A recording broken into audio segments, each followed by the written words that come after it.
Oh, Hilton stay, your beds are soft and cozy. No lumpy couch, no stiff futon, no shower line at crack of dawn. Oh, Hilton stay, a holiday you're saving. When you want holiday comfort you can count on, it matters where you stay. This season, enjoy spacious, comfortable rooms and friendly service when you book with Hilton instead. Hilton for the stay. This episode is brought to you by LinkedIn. Psst, healthcare pros, word's out, and it's too good to keep quiet. Look, LinkedIn is revolutionizing job hunting, making it possible to search by specialty, shift preference, and salary. Endless scrolling is out. Whether it's a mental health therapist or dental hygienist, finding the perfect role is faster and easier than ever. Head to linkedin.com/healthcare and start your search today.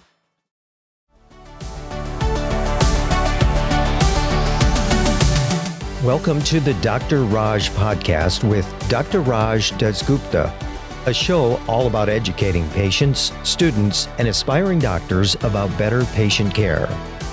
Dr. Raj is a quadruple board-certified physician and associate professor at the University of Southern California.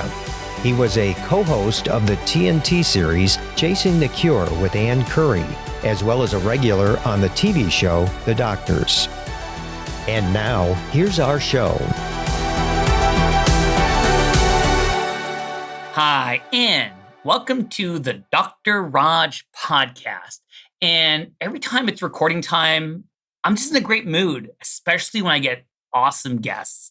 And today's guest, wow, I gotta tell you that the more research I do about her, the more no pun intended, you'll see what I'm saying, I get pumped up for this. So this is going to be a person who has a wonderful story and is just taking things in her life and turning them into these positive things. And remember, that's what the Dr. Raj podcast is about. It's about wellness. It's about health. It's about making other people feel better. So I really feel this person is kind of like the poster child of happiness and what my podcast represents. So today's guest is going to be Mia Finnegan. And you know the rules. I have to read her bio, and then we'll get to meet Mia in a second. So Mia is an internationally respected wellness and leadership expert and speaker. She is a wife, a mom of 3. She's a transformation coach, teacher, and mentor. She and her husband, Ritch, own and operate Finnegan Wellness, LLC, a multifaceted company that specializes in health and wellness, accountability coaching, and transforming people worldwide spiritually, mentally, and physically. She has been a contributor and writer and featured in Shape, Fit, VIE, Oxygen, Fitness Treatment, Muscle and Fitness, Hers, Flex, Ironman, Muscle Magazine, International, Muscular Development, Body Magazine, and numerous other international fitness magazines. She's amazing. Most recently, she is Chalene Johnson's personal trainer and was the trainer to Tamra Judge on The Real Housewives of Orange County. I think my wife watches that. I can't believe I said that. As well as appearing on Watch and happens when with Andy Cohen. She has been the host fitness expert on numerous Danskin Now and Gold's Gym DVDs, the Health Network show Fitting In, ABC6 Finnegan Fitness Minutes, and Expert Commentary on ESPN 65. And she has multiple titles. So I'm just going to read a couple of titles here. She was Miss Olympia Fitness in 1995. That's the Fitness World Champion. Miss Galaxy Fitness. She was the ESPN Fitness American National Champion in 93 and 94. Miss Fitness California, Miss Fitness Western USA, Miss Natural Universe. That was in 92. And with all those being said, finally, Mia, thank you for being here. Thank you so much for having me. This is just, honestly, it's an honor for me. So how do you have enough room on your walls in your house for all these awards and magazine covers? Where do you put them all? They're in boxes. They're in boxes. The garage. So when you're having your dinner with your husband, they're not like staring at him on the walls or anything like that? Oh, no, not anymore. We took those down a long time ago. You know, those things were a vehicle, for me to educate the masses. So that was the blessing in the magazine. I love that there's a gym behind you. Very fitting that there's a gym behind you. I like it, This is my little studio. This is where I teach 4 days a week. And people say, oh, I don't have enough room. Well, this is a 6x8 spot behind me. Uh-huh. So when people say they don't have enough room, I'm like, I train people in a 6x8 spot online, Zoom. So there's no excuse. Now, did you pump up a little bit before seeing me? Did you do a couple lifts or anything just to get into the zone? No, I just have PermaFlex, right? Wow, she's showing her guns, everyone. They're like 5 times the size of my guns. So, okay. So with all this being said, I got to start from the beginning. So were you kind of like the all-American, every sport in high school type person growing up? Or were you on every sports team? What was your passions like in high school growing up? No, I kind of grabbed onto gymnastics when I was 4 years old. And then started competing when I was 8. And I tried in high school. I tried to actually do track and field, and I practiced every day. And I'd show up to gymnastics practice, and my coach is like, "What are you doing?" And I'm like, "What do you mean?" And he's like, "You're exhausted." I'm like, "Ugh," because I really wanted to do sprints because I was really fast. But he's like, one or the other. And so obviously I chose gymnastics, and that's kind of where I went through college with it. And I loved it. I cried like a baby when it ended in April of 1988. I was like, what am I going to do? Who am I now? Now, why gymnastics? Me and you were very close in age. Were you watching like Mary Lou Retton do flips on the bar? And you're like, I want to be like her. Like, why gymnastics, Well, Mary Lou was like 84, and that's when I graduated from high school. So my role models were Nadia Comaneci and Olga Korbut. Right? Okay. I'm a 1966 baby, right? So, but I don't know. I think I was built for it. I don't have any hips. I have wide shoulders, really strong quads and stuff. So I think my body, like if I was probably in some of the European countries, they probably would have put me in gymnastics based on the structure, right? So I just loved it. I don't know. There was something, and I have severe ADHD. So I think all the spinning and twisting really at bay when I was a kid. And then when I was an adult, when my son got diagnosed with ADHD, the doctor was like, when are you going to go on meds? I was like, what? That's you. He's like, you're off the charts. I'm like, really? But again, that's why I think gymnastics was such a good sport for me. I loved it. I was flexible. I was strong. Were you the rings? Were you the uneven bars? What was your thing? So women's is vault, bars, beam, and floor. So the uneven bars. So my favorite was actually balance beam, because in 8th grade, my coach told me, I was like, I don't like beam. And he's like, you don't like it because you're not good at it. And I was like, oh, yeah. So I ended up 6th in the nation on the beam, Division 2, because I loved it. And it was a 4-inch beam, 4 feet above the floor. So you had to be so focused and so determined, and you had to block out everything else. And that's really what I'm good at. I would never have been a good basketball player. Not that I'm only 5'4", that regardless of my height, but like, I don't see like a lot of stuff around me. I'm very narrow focused. So beam was a perfect event for me, but I did all 4 events. I was an all around gymnast. This is a great setup to my next question, because we're going to go to college, right? And you have all this skill, you're flipping around on the beam. Why psychology? It's on your webpage. Did you do psychology because it gave you a mental edge on your competition? Why did you do it? Well, it's interesting, because when I was my first 2 years of college, I went in as a health fitness major, which people would call exercise physiology now. And so I went through 2 years, and then my boyfriend at the time, is my husband now, he sent me, now I'm going to date myself, for my Walkman, little cassette tapes. 10 cassette tapes called The Psychology of Winning by Dr. Dennis Waitley. And it was basically 10 qualities of a total winner. And it wasn't about sport. It had nothing really to do with sport. It had to do with that winning mental attitude. And that was one thing. Gymnastics is very like 90% mental. So if you say you can't do it, you're going to fall on the beam, or you're going to split the beam, or you're going to do something, you're going to fall on your butt. But if you can see yourself doing it and you can be positive about it. So that's the psychology of winning was like positive self-esteem, positive self-image, positive self-direction, positive self-motivation. So that positive winning mental attitude, I broke preschool records that year, my sophomore year in college. And then the next year, I changed my major from health and fitness, because I already had a minor in it because I had major classes already. And then I went into psychology and finished up my psychology major. And then I was thinking of going on to sports psychology. because it helped me so much, I wanted to be like somebody's head coach, like that pun, right? Yeah, I like coach, that. But their head coach, because that my professor, when I told him what my boyfriend at the time was doing, my husband Ritch now, he was a personal trainer. And my business advisor said, if your husband's doing this thing or your boyfriend's doing this thing he's working with people, you need them from the neck up. I sat there and I was like, what does that mean? And he said, if you can't change their thinking, you can't change their behaviors, you can't change their outcomes. I was like, I need them from the neck up. The neck down will change, right? Yeah. We can change their thinking. So it all came from like doing that psychology of winning. And then I was so into it. I loved it. And then obviously that's what I've been doing with my clients since then. Man, now you didn't even mention one of the most important things. What was the college again? Where'd you go? Let's give a shout out to your alumni. Yeah, for sure. Yeah, Springfield College in Massachusetts. Awesome college. And one of the things, the logo for our college is like a little upside down triangle, all sides being equal. So spirit on the top, mind, body on each side. So all sides being equal. And it's actually the original YMCA college. So if you look at the YMCA logo, it's the same thing. And it's that humanics philosophy of helping others, serving others, and helping them balance their life, spirit, mind, body. Because if one side is out of balance, you're completely out of balance. No, well said. Now, I'm going to see how we're going to transition to this. So you get your major in being in the mind, and I love how you're bringing it all together.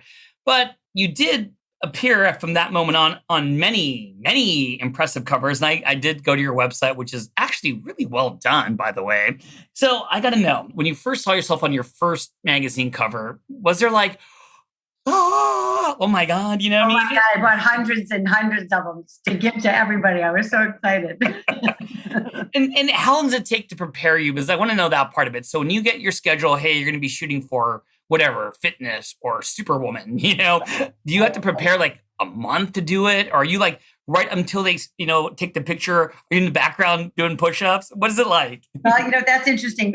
One of the things, especially with magazines, the girls who had kind of what I would call an off season, I never had an off season. There's no such thing as an off season. So I always stayed fit and healthy, and I was blessed with the physique I was given, by God. I was naturally lean, naturally muscular. So I wasn't these girls who like maybe had 20, 30 pounds to lose. Okay. I never had that. I always stayed within a 5-pound range. So if they said, you got a photo shoot next week, I was ready. All I had to do was put a coat of paint on and get some makeup on, and obviously the makeup artist and all that. So I was actually blessed because there's some girls who are like, just give me 2 weeks. And say Robert Reef from Muscle and Fitness would say, I don't have 2 weeks. So I'm like, I'm in. So I was always, ready for anything that came my way, whether it was inside the magazine shoot, like whether it was a workout shoot or a cover shoot. I was always ready for it. Let me just kind of like give you a personal experience. That's what we have in common, Mia. Like, when I do a medical interview, you just can't tell the person asking, hey, why don't you get back to me in a couple of days? Let me do some reading. If you want to be on these covers or be quoted, whatever it is, you got to be ready to go. And that's a good tip for everyone. If you want to be in that biz, you got to do it. Be prepared. Right. Be prepared and like jump on that opportunity, Totally. Now, I wanted to ask this too. So of all the thousands of covers and stuff, everyone's got to have a favorite. Which one is the most special to you in a certain way, Probably Oxygen. It's a single cover of myself. It's Oxygen magazine. Oxygen started way back when, I was competing, and Bob Kennedy was the owner of this magazine. He also owned Muscle Mag International, and he took a liking to me very early on. He loved my attitude. He loved, my positive, obviously, attitude and being a real role model. It wasn't like I just talked it. I walked it. And so he gave me that opportunity to be on this cover and also write for the magazine for years. So I wrote, I had a Q&A section for years. And so it's really special because he's passed away now. And he gave me that opportunity to impact so many people's lives. And that's where, before social media, right? It was the magazines. That's how people got information. And, that's where, you've got your, if you want to call it fame, I think fame is like Chinese food. It's like you're always wanting more, right? It was a great way for me to educate the masses. And that's the only thing I ever wanted to do. I just wanted to educate the masses on living a fit, healthy, active lifestyle and be fit for life, not just be fit because you want to go on vacation or just, I just always wanted to impact women because I always said I cannot add years to your life, but I can have life to the years, right? Because look at you just throwing a quote right there. That's a magazine quote right there. I wanted to ask you this because obviously we got to know each other a little bit on a previous phone call. So we talked a little bit about one of my favorite actors, and you mentioned that you knew him. So I do kind of think of you a little bit as the woman version of Arnold Schwarzenegger. So that's an honor. have you met the Terminator? What was your experience? And be honest, at some point, did he say, "I'll be back"? Well, yes. And it was awesome to be able to meet him. My husband, Ritch, worked for him for a couple of years. He ran his gym. Arnold had taken over World Gym in Venice and taken over the World Gym franchise for Joe Gold. How crazy is that? Joe Gold started Gold's Gym, right? Sold it, started World Gym. So my husband worked for Arnold. And the cool part about it was a lot of people know Arnold as the actor or the governor, right, of California, but he's a brilliant man. Like he is so sharp. He's got great ideas. And it was a blessing to be able to just be in his presence. I used to train his right-hand lady, Rhonda, for years. And just to see the insides of that family. And I got to meet Maria, and she was pregnant at that point with her last child. He's just got a magnetism to him. He's just got that it factor. And one of the greatest times, and I actually sent it to you yesterday via text, the guy that brought Arnold to the US, Jim Lorimer, does this thing called the Arnold Classic every year in Ohio. And it's the biggest fitness expo classic. And it's called the Arnold Classic. And it's a bodybuilding show for men and women. And then my husband brought the idea of bringing fitness competitions to that. So the first year of that, we brought the Miss Fitness World there. And Arnold and myself did the commentary together. And nice. So it was so cool. I mean, I'm like, are you serious? And the guy even said, he's like, somebody who's won just as many competitions in this genre. I was like, oh my gosh, not really. But yeah, it was amazing. He's just a force. And, I wish people would understand who he is truly, because he's a brilliant man.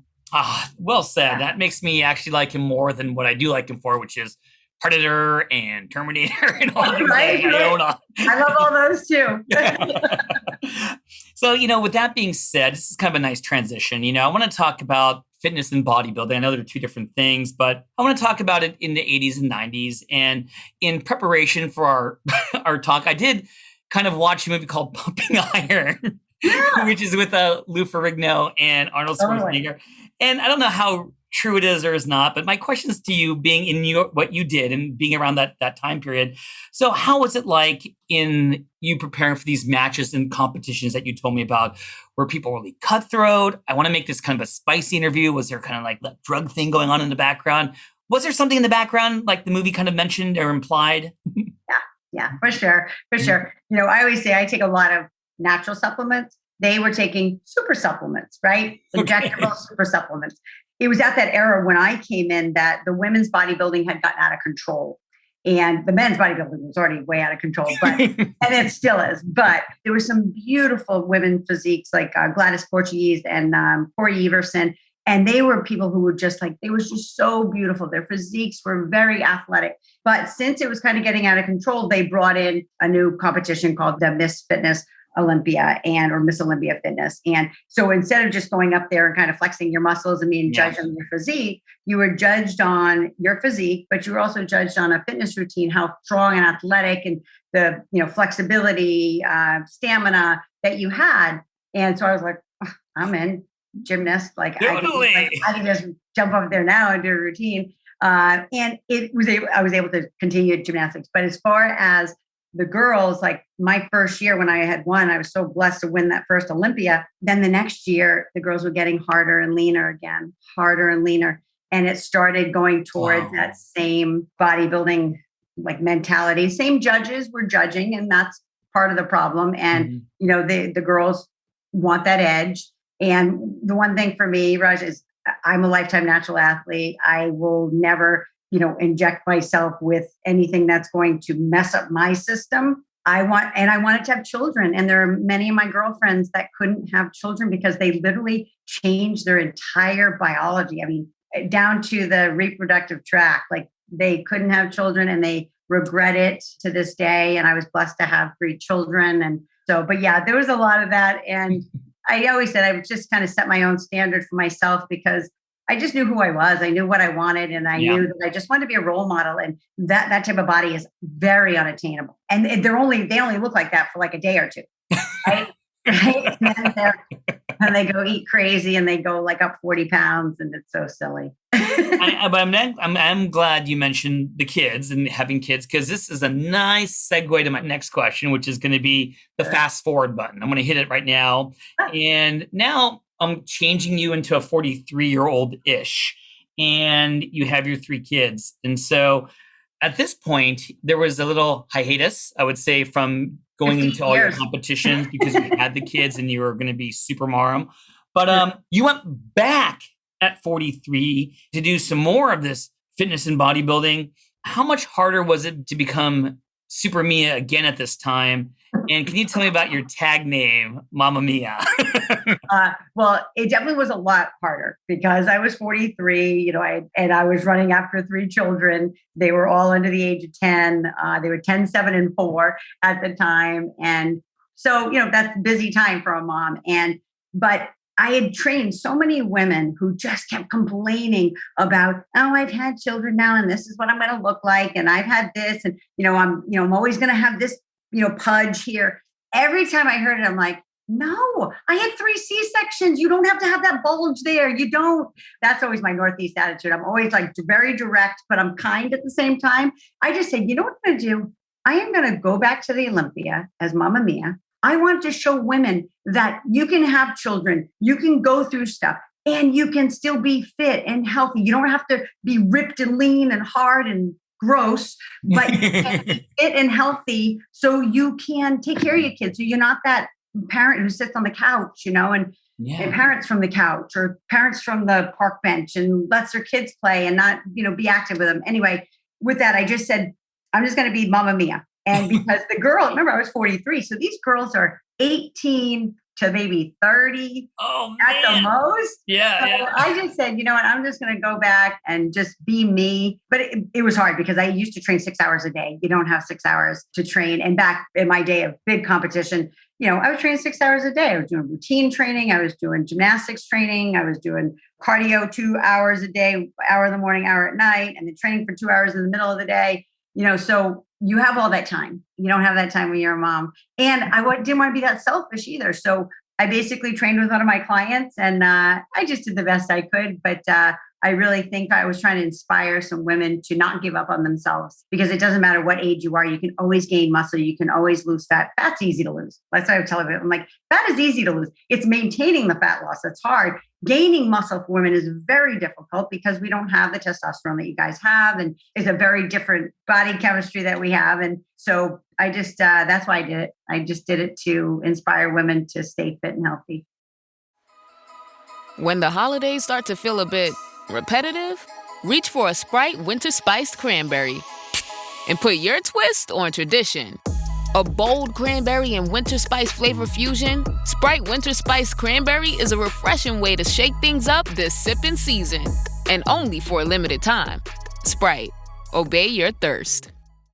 The Who's Down in Who Newville were making their list, but some didn't know Walmart has the best brands for their gifts. What about toys? Do they have brands kids have been wanting all year? Yep, Barbie, Tony's, and Lego. Gifts that will make them all cheer. Do you mean they have all the brands I adore? They have Nintendo, Nespresso, Apple, and more. What about... So the Who answered questions from friends till they were blue. Each one listened and shouted, from Walmart? Who knew? Shop gifts from top brands for everyone on your list in the Walmart app. Well, another reason why we're buds is because, let me use the medical analogy, like I do a lot of board review, teaching people to pass their board exams, and you get a lot of sad faces and a lot of, oh, it's so hard to study. And basically my touche, like yours, is, yo, homies, I got 3 kids and I stayed board certified by studying for these. And you know what's harder? Doing it the first time, like when you got all your gold medals and everything, when you got 3 kids, you know what I mean? And I think you're such a role model for doing that.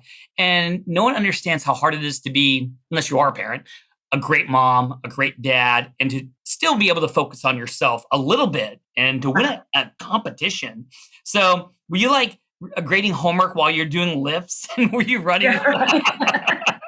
Yeah, so essentially all of that. So, of course, I was training clients and then, coming home, and my favorite job was being a mom. So, come home and be with them and feed them and read them stories and give them their baths. And even though they were 10, 7, and 4 at the time when I went back to that competition, they saw how hard I was working and what I put into it. And when people say, this is so hard, it's so hard to lose weight, it's so hard, like you hear it all the time. Yeah. I'm like, choose your hard. It's hard to go through bankruptcy. We went through bankruptcy at one point in our life. What's hard? Really? I got another day. I got another day at life, and I'm breathing in and out. That's a blessing in itself, right? So just be grateful. And that's where my whole attitude comes from. It's like, I just have to be grateful for everything. I got another day, right? Yeah. I'm speaking to you. I mean, what a blessing that is. So I take everything that comes my way, and I'm blessed. I really am truly blessed. As much as I've been through a lot of hardship, I just try to stay in complete gratitude, because that keeps my positive attitude. We must have a mental connection, because this is a great way to go into my next question, which is a change of emotional pace. Now we're going to go to the year 2018, and there was a very horrible tragedy that occurred, and I really want you just to say it in your own words. Can you talk about what happened in 2018? And just to remind you, can you also mention a little bit about the importance of, in general, being an organ donor after you tell the story too? Even though we're not visually showing this, I'm just going to put that picture up for you. That's my beautiful son. This was his mass card. It says in memory of Noah Richard Finnegan. So speaking of that, my beautiful boy, he was 19. I miss him every day still. It'll be 4 years this coming November 1st. He was extraordinary, but it was a Halloween party gone wrong. And there was a guy at the party that nobody knew. And my son, Noah, is a protector. And he stayed to protect his friends. And this gentleman who ended up killing him, he stabbed him in the head. He left the party. He went back, changed his shirt, grabbed a kitchen knife, and struck Noah from behind, right in the temple, and severed his carotid artery. So I know he was brain dead, probably on contact.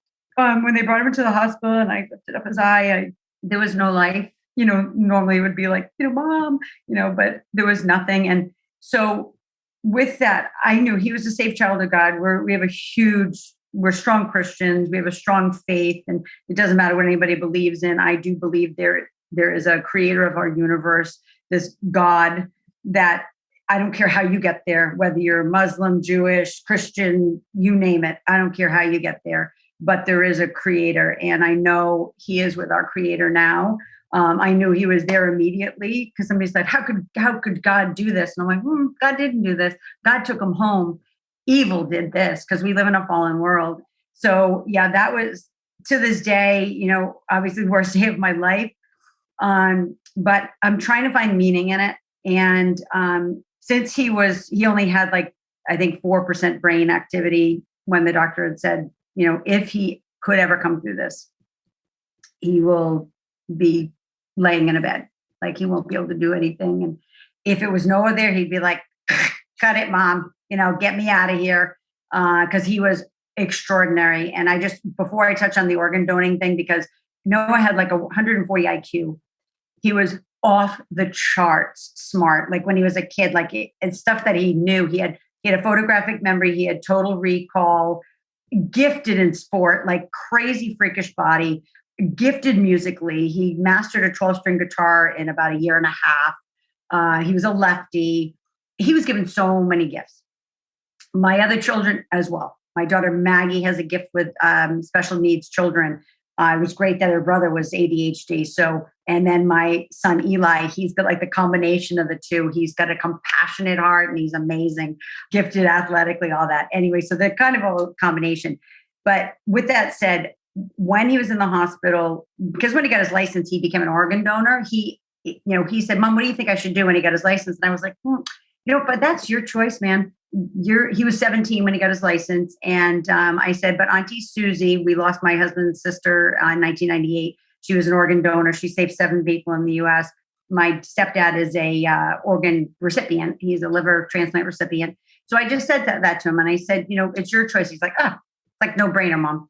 So when One Legacy came to us in the hospital, because he was a donor, but you have to sign off, right, on on it. I remember sitting in that room, and as hard as it was, I know Noah would have been like, get whoever needs them, give them, because that was him. And, his lungs went to a gentleman who had like a horrible lung disease. His heart went to a gentleman. His liver was split in two. A little piece of it went to a baby that was 8 months old.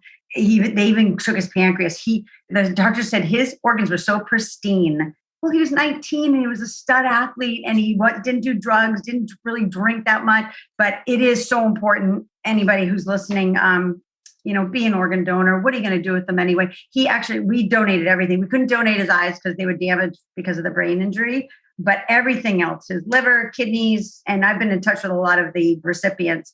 But at the same time, like they took his skin, I was like, whatever, he's going to be cremated anyway. That's what he wanted. We knew this. We had the conversation a few years earlier about my mom wanting to be cremated. And he's like, oh, that's what I want someday. So I was like, all right, well, we know he's going to be cremated anyway. What are you going to do? Ruin all those organs? Again, it was just that way of us even giving back.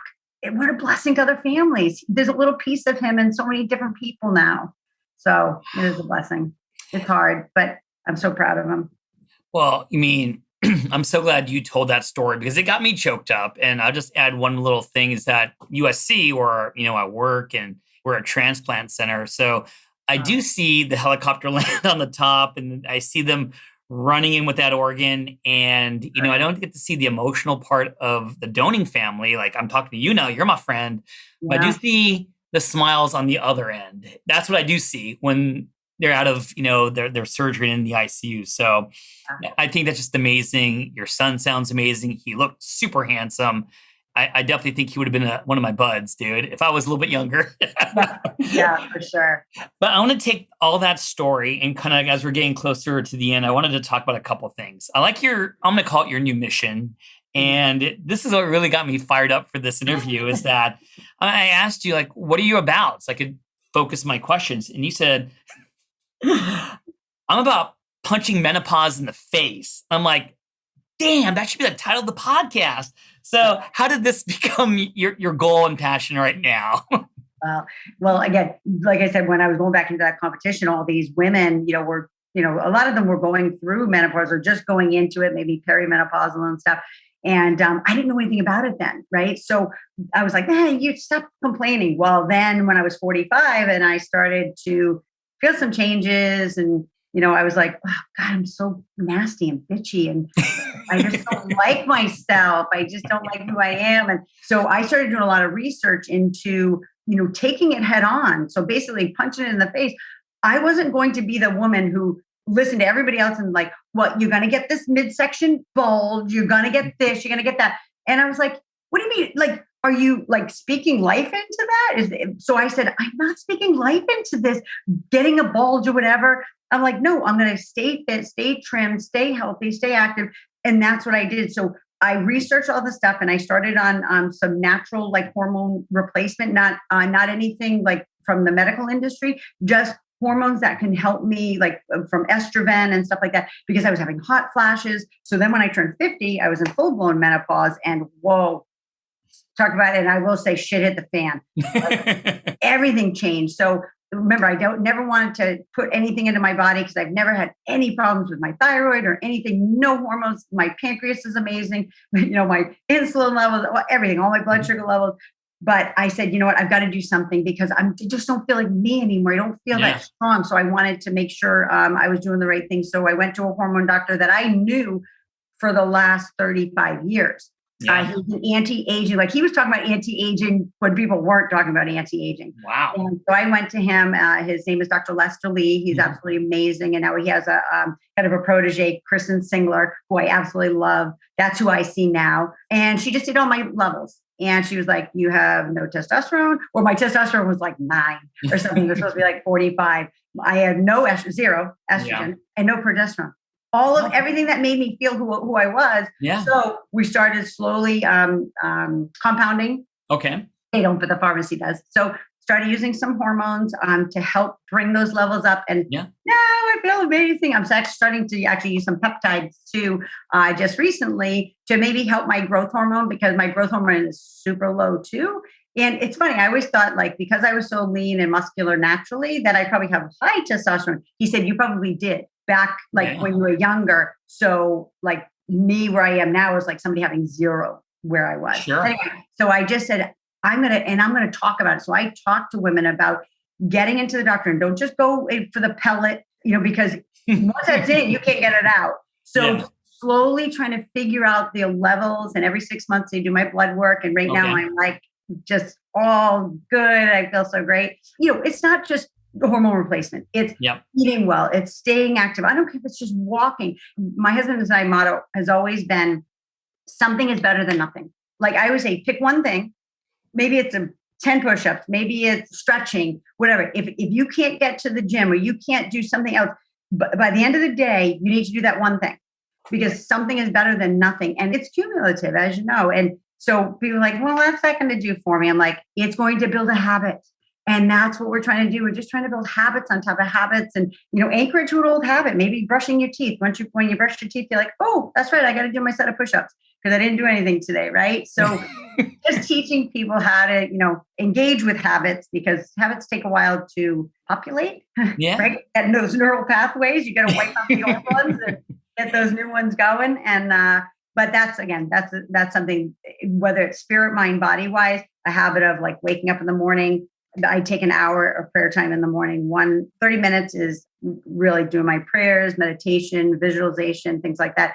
And then the other is my grief time, is my grief therapy time. And, I kind of get all my tears out, and then I put it in a little box, and then I can get on with the day and be able to serve others and help others. And that's what I just keep doing. I just keep trying to help others get through this time in their life. And not that I don't help men. Don't get me wrong on that.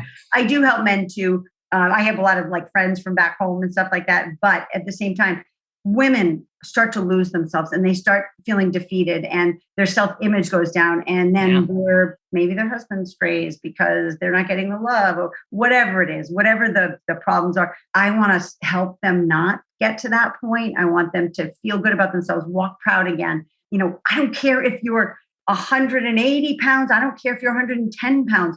Everybody's different. Like, I want people to understand that. Stop trying to conform to this image that people want. It's not about that. It's about feeling fit, feeling healthy, because somebody who's 5'10", they're never going to be 110 pounds. But you know what I mean? It's like, it's so silly. It's like, just be the best version of you can be authentic, love on others. And look at him. If you can see my shirt, it says, Love my religion. Love is my religion. Oh, love is my religion. I see it. That's actually a Ziggy Marley song. Love is my religion. I mean, like, if people are like, oh, you're so religious. I'm like, I'm not religious. I'm religious about taking my supplements. I'm religious about working out. I'm religious about taking care of my family. Yep. But my faith is something that's completely different. Like, if I didn't have faith, I wouldn't believe in heaven. I wouldn't believe that I'm going to see Noah again. Like, so truly, like, love is what we're supposed to do here. Love, serve. Love, serve. I'm a servant leader. I always will be until the day I'm 6 feet under. I'm going to tell you, I mean, you get me just pumped up, not just like you said, not just in exercise, but in life, and that there always is light at the end of the tunnel, no matter what. But I don't want to go on that. I want to make sure that I want you to talk about some of the things you're doing now, which is going to be, your website does kick ass, by the way. So you do online fitness, you do consultations, and I like things with the word booty in it. It always attracts my attention. You have the booty challenge there. What are you doing at your website? What do you offer your people who are going to be listening to this? I have some courses online that are already like kind of prepackaged that I did live, and I recorded them so they can purchase them. And we're also going to offer the people who are listening to the podcast a free booty challenge. Yeah. They can have that, and that's theirs for life. But yeah, so I like I said, I have courses online. I do one-on-one 1-hour consultations. But what I ask for people to do is, before they do that, they do my goals questionnaire, and they fill out performance questionnaire as well. And it basically tells me where they've been, what they've done. So I don't have to ask all those questions when I can get right into the meat of it and give them like kind of some vision as to what they can do and how we can transform them or whatever. But yeah, so I do that. A lot of my stuff is like online, so people can just download a program if they want. I am hands-on if they want me to. Some people I do online live Zooms, one-on-one personal training, but I only take people for about 8 to 10 sessions based on what they want. And the reason why I do that is because as a personal trainer, my job is to teach and coach and mentor. I'm not supposed to hold your hand for the rest of your life. And in my early years, I did. And then I realized that if they can't go on vacation and they can't go to a gym by themselves and know how to set their seats and why they're doing this exercise and what it's for, then I didn't do my job. So my job is always to teach them, mentor them, and then set them on their way. And I'm kind of like a dentist. They check in with me every 3 to 6 months or whenever they want. Some people check in with me every 4 weeks. So it's based on what they want. But and then I do live online Zooms every day right here in my gym here. And that's awesome. That's just a fun 45-minute workout. I get a little workout and then I go to the gym afterwards. But yeah, it's awesome. I love doing it. And my website is always being updated. So I have an amazing virtual assistant, Delana, she's remarkable. She just has such beautiful vision and artistic sense like that I don't have that side. How do they find you? Just spell, all this will be in my show notes, but can you spell it out how they find you on social media and your website? Yes, absolutely. So Instagram is where I'm the most present on, and that's at Mia_Finnegan, and it's MIAFINNEGAN. I'm also on Facebook, but what goes from Instagram goes to Facebook. And then my website is miafinnegan.com.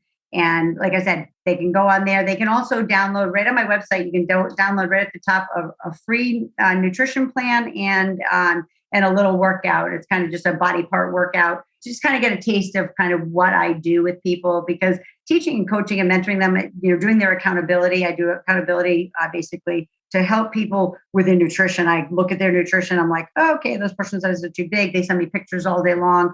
I mean, there's so many different aspects, nutrition, working out, mental wellness, spirituality, sleep, stress management. Like, I don't have to tell you, you get it. But a lot of people don't. They're like, well, if I just work out 5 days a week and I just, add this many hours of cardio, I'm like, no. How's your sleep? Number one. And how's your stress management?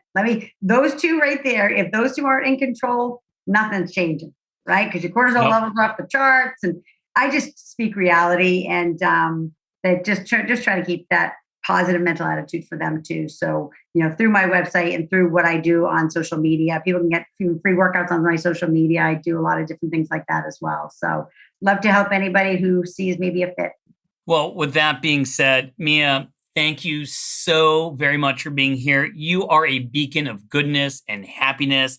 I love your stories. I even love the stories that made me tear up, because I hope that it made my listeners better people today. And that's what the Dr. Raj podcast is all about. So thanks again, Mia. Thank you, Raj. Thank you so much. All right, everyone. I hope you enjoyed today's episode, and I will see you again next time.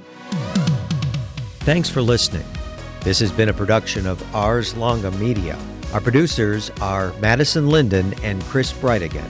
Our executive producer is Dr. Patrick Beeman. This podcast is for educational purposes only and not intended for medical advice. Ars Longa, Vita Brevis.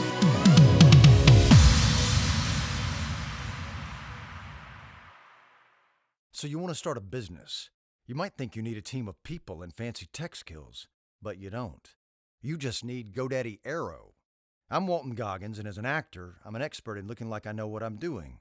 GoDaddy Aero uses AI to create everything you need to grow a business. It'll make you a unique logo. It'll create a custom website. It'll write social posts for you and even set you up with a social media calendar. Get started at GoDaddy.com/Aero. That's GoDaddy.com/AIRO.